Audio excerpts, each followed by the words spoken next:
je suis avec Ronan Chardonneau, qui est responsable web marketing international à, comment on dit, Jimeo? Jimeo, ouais. Jimeo directement. Vous êtes diplômé d'un master européen en management avec mention bien. On m'a dit. Et vous êtes aussi auteur d'un ouvrage qui s'appelle Google Analytics et Piwik, l'alternative open source, Ouais, donc aux éditions ENI.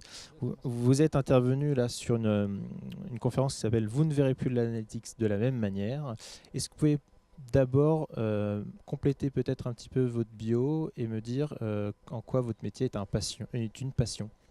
D'accord, donc en fait j'ai 4 emplois différents. D'accord, donc le premier en effet je m'occupe donc de la partie web marketing au sein d'un comparateur de prix, hein, donc principalement qui est connu sous le nom de kelpne.com, en fait qui est décliné dans 15 autres marchés à travers toute l'Union Européenne. Notre idée en fait c'est d'arriver à justement avoir un comparateur de prix pour chaque marché existant, et mon travail c'est ni plus ni moins d'en faire la promotion en fait dans toute l'Union Européenne, donc à la fois la gestion des AdWords, à la fois la gestion des campagnes sur Bing Ads, à la fois la partie référencement, la partie analytics, la partie affiliation, la relation client. Bref, l'idée c'est d'avoir un comparateur de prix spécialisé, puisqu'on est spécialisé dans les pneumatiques dans tous les pays de l'Union Européenne. Autrement, je suis à côté de ça donc enseignant à l'université d'Angers, en fait, je suis ce qu'on appelle maître de conférences associé. Donc je m'occupe principalement de former tous les étudiants de la faculté d'économie-gestion qui sont au niveau Master 1, Master 2, toutes les matières qui concernent le marketing en ligne. Donc ça peut très bien être ce qui concerne l'affiliation, que la partie web analytics, que la partie également online e-marketing plus orientée internationale. Enfin voilà, tous les domaines qui tournent autour du marketing en ligne et réputation.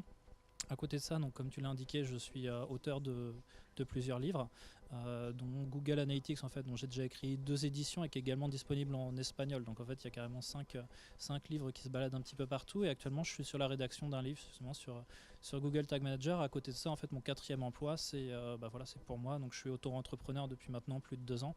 C'est principalement de la formation que j'effectue, soit au sein d'entreprises, soit donc sous-traitant pour des grands organismes de formation, soit derrière en mon nom propre en fait. Donc voilà, j'ai vraiment 4 emplois différents avec des emplois du temps qui sont bien différents. Et voilà, avant j'ai travaillé pendant plus de 3 ans en agence web, et l'idée c'était à partir du moment où j'ai arrivé à un certain niveau de compétence, je considère que je peux gérer un petit peu ma vie professionnelle comme je l'entends, et ne pas avoir, enfin surtout ma grosse hantise c'était de continuer à avoir des clients qui vous appellent au téléphone, qui vous demandent de faire des modifications sur des choses que vous n'avez pas forcément envie de faire parce que c'est des choses que vous avez déjà fait et refait.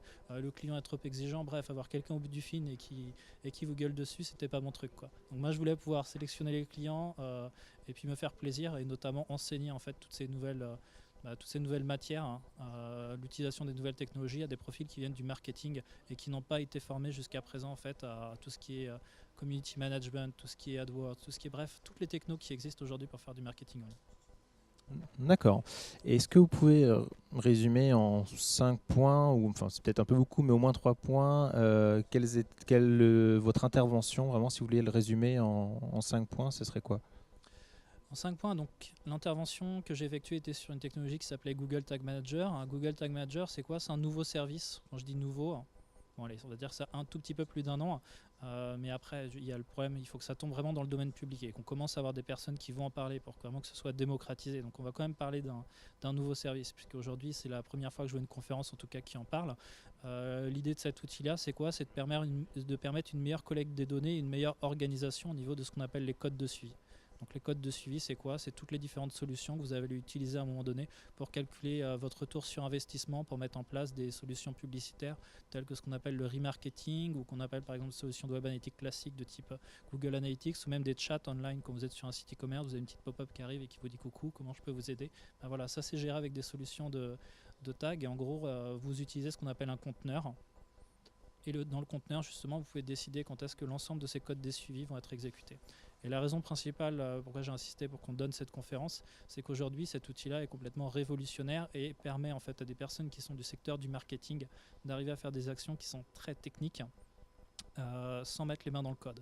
Donc autrement dit, c'est avec cette solution, vous pouvez former des personnes du marketing à être intelligentes, on va dire ça comme ça, et surtout à s'éduquer rapidement et facilement sur des implantations qui sont vraiment très technologiques. Donc vraiment, il y a tout un effort à faire dessus, il y a tout un vocabulaire à connaître, et c'était justement l'objectif de cette conférence, de permettre à des personnes qui sont frustrés parce qu'ils ont besoin à chaque fois de solliciter un développeur pour arriver à faire des tâches techniques, d'arriver à les faire avec cette solution de manière très facile. Voilà.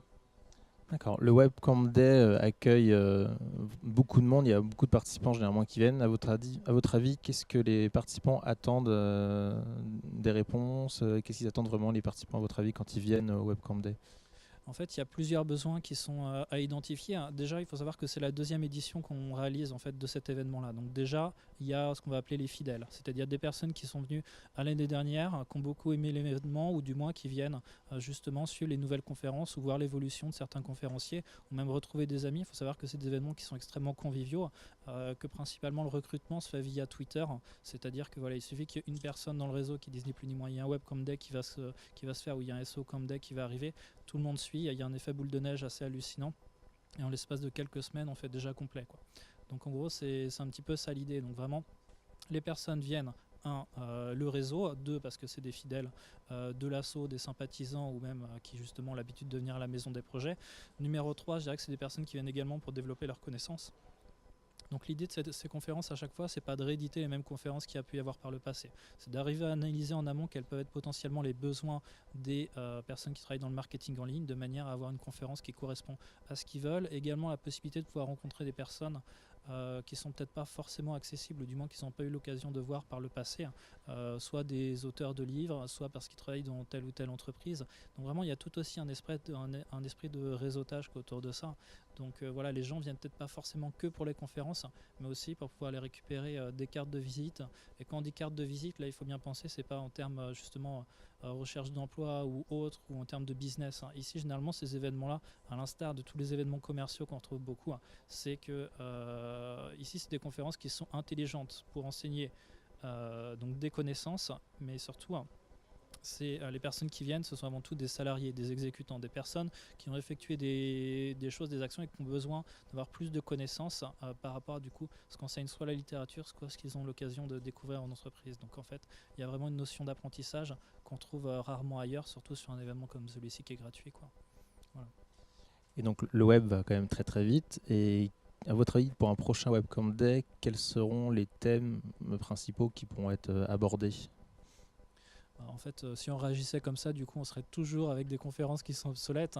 Donc, en fait, généralement, les conférences vont être peut-être choisies 2 mois ou 3 mois avant. Et dans notre cas de figure, c'est vrai qu'il va falloir vraiment attendre l'année prochaine, puisque si on prend simplement l'aspect référencement, il suffit que Google mette au point un algorithme, ou non, je veux dire une mise à jour, qui va en fait sanctionner certains sites par rapport à un autre, et qui lui donne un nom spécifique. Directement, on va avoir une conférence qui va prendre le nom justement de cette mise à jour ou de cet algorithme. Donc, étant donné qu'on ne sait pas vraiment ce que Google va faire plus tard, même chose, on ne connaît pas les technologies qui vont sortir d'ici quelques mois. Donc, c'est extrêmement compliqué de pouvoir déterminer de quoi ça va parler. Personnellement, j'en ai aucune idée, parce que en fait, ce qu'on essaye de faire chaque année, c'est d'avoir des programmes qui sont toujours plus détaillés, non réédités. C'est pour ça que cette année, Arnaud Lemasson, donc je pense qu'il a fait un travail assez remarquable, a décidé de l'orienter plus web marketing, à la fois pour ne pas frustrer les personnes donc, qui viennent pour avoir des connaissances en web marketing, et à la fois garder un cycle SEO pour permettre aux référenceurs de profession et qui en exercent leur métier depuis des années d'avoir aussi un cycle SEO qui leur est dédié. Donc en gros, c'est ça. Je pense qu'on essaie un petit peu plus de diversifier, d'aller chercher des spécialités, hein, mais aujourd'hui, c'est impossible. Impossible. Est-ce que la conférence sur Google Tag Manager aura lieu l'année prochaine? Je pense que oui, parce qu'à partir de maintenant où on parle d'analytics, nécessairement, il y a du tag mis en place, donc peut-être quelque chose d'encore plus structuré que ce que j'ai eu l'occasion de faire aujourd'hui sur la partie Google Tag Manager. Mais pour les autres, j'en ai aucune idée. Par exemple, l'année dernière, c'était...